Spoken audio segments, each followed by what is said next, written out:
Okay, let's dive right into this explainer and take a hard look at the actual architecture of success. We are unpacking some incredible insights today that prove achievement isn't just a lucky lottery ticket. Far from it. It's actually a deliberate daily construction project built with your thoughts, your words, and your actions. If you've ever wondered what genuinely separates those who consistently reach their highest potential from everyone else, well, stick around. We're going to explore some incredibly powerful frameworks that show exactly how a winning mindset is constructed from the ground up. You know, it's so tempting to think that money, natural talent, or just dumb luck determines a person's future. But the source material we're exploring today completely challenges that assumption head-on. Success simply begins in your mind. It doesn't magically begin when a big paycheck arrives or when a business finally launches. The reality? The single biggest differentiator between highly successful people and everyone else comes down to the way they think, the words they consciously choose, and the actions they take every single day.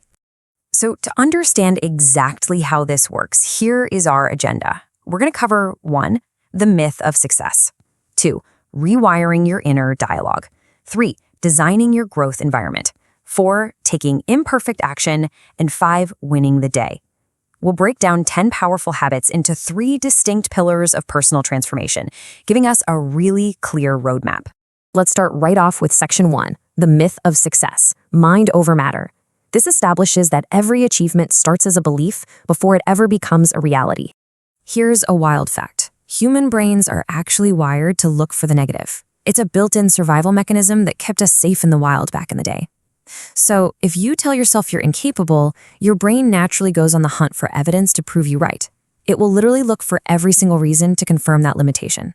But, and this is absolutely crucial, consciously flipping that script and choosing to believe you can grow trains your brain to hunt for opportunities instead of excuses. When that mental shift happens, the whole world stops looking like a series of closed doors and instantly becomes a landscape of possibilities. Moving right along into section 2, rewiring your inner dialogue, the internal game. This focuses entirely on how we talk to ourselves and frame our problems. When things inevitably go sideways, the average mindset kind of hits a brick wall and asks, why is this happening to me? But the winner's mindset, they treat problems like puzzles. They don't waste precious energy complaining because they know obstacles are just a standard feature of life. And they definitely don't wait for perfect conditions. They grab a metaphorical wrench, look right at the setback and ask, okay, what can I do next with the tools I have right now? They just focus on making progress with whatever is immediately available. And that puzzle-solving mentality is directly fueled by the words we use. Saying things to yourself like, I can't, I'm unlucky, or I'm just not smart enough, literally crystallizes into a hard boundary. Consciously swapping that kind of language for phrases like, I'll find a way, or I'm getting better, creates an entirely new trajectory for your life. It really isn't about pretending everything is flawless.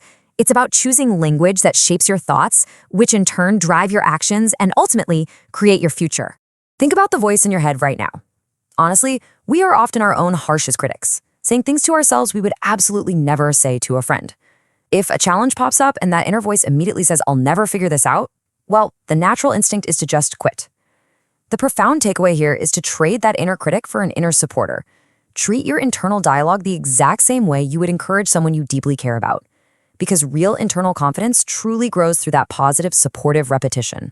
Now that we've tuned up the internal dialogue, let's explore section 3, designing your growth environment, the external stage. This focuses on how we interact with the world around us. Your environment basically dictates your growth. First off, look at your goals. Average goals only produce average effort. If your goals don't actually challenge you, they simply won't change you. Dreaming way bigger than your current comfort zone forces a really critical question. Who do I need to become to reach those ambitions? It pulls you out of your current situation and demands necessary and sometimes uncomfortable growth. Think about the massive contrast in where we spend our mental energy every day. You can waste your whole day getting sucked into this tornado of things you absolutely cannot control. Other people's opinions, macroeconomic shifts, the past, or just plain bad luck. Or you can anchor yourself entirely in what you can control, your attitude, your effort, and your daily habits. Giving your attention to the uncontrollable literally strips away your power. Taking ownership of your immediate actions, that reclaims it. There's a fascinating truth about human nature right here. Energy and attitudes are incredibly contagious. If you spend all your time around negative people, negativity starts feeling like a completely normal baseline. But if you surround yourself with people who dream big, work hard, and challenge their own limitations, your own standards will naturally rise to meet theirs. Your circle truly dictates your ceiling. So choosing relationships that inspire growth over comfort is just essential. Let's transition into section 4, taking imperfect action, the physics of action. Let's look at the actual mechanics of getting things done through preparation, execution, and navigating failure. We often assume confidence is just some genetic lottery win. It's really not. It is an earned currency. Real confidence isn't about pretending to know everything. It's knowing that you have put in the preparation. You practice, you study, you improve, and you repeat that loop relentlessly until your earned skill completely overrides your fear. You stop focusing on impressing other people and start focusing entirely on refining the process, letting the eventual results do all the talking. And that brings us to failure. We have to completely redefine this word. Failure is not a stop sign, guys. It's just data. It's proof you are actually in the arena trying. Every single time a successful person faces rejection or disappointment, they don't view it as proof they're incapable. No way. They extract the exact lesson needed to make their next attempt absolutely bulletproof. Quitting guarantees failure, but treating a mistake as a valuable data point creates your very next opportunity. There's a massive trap here, waiting for the fear to completely disappear before you start. Actually, waiting until everything is perfect or until you feel totally confident is a game you will always lose, because that day just never comes. Ideas are everywhere, but execution is rare. Momentum isn't born from perfect planning. It's born from taking the very first messy step. You learn far faster by doing than by endlessly analyzing. Action creates confidence, not the other way around.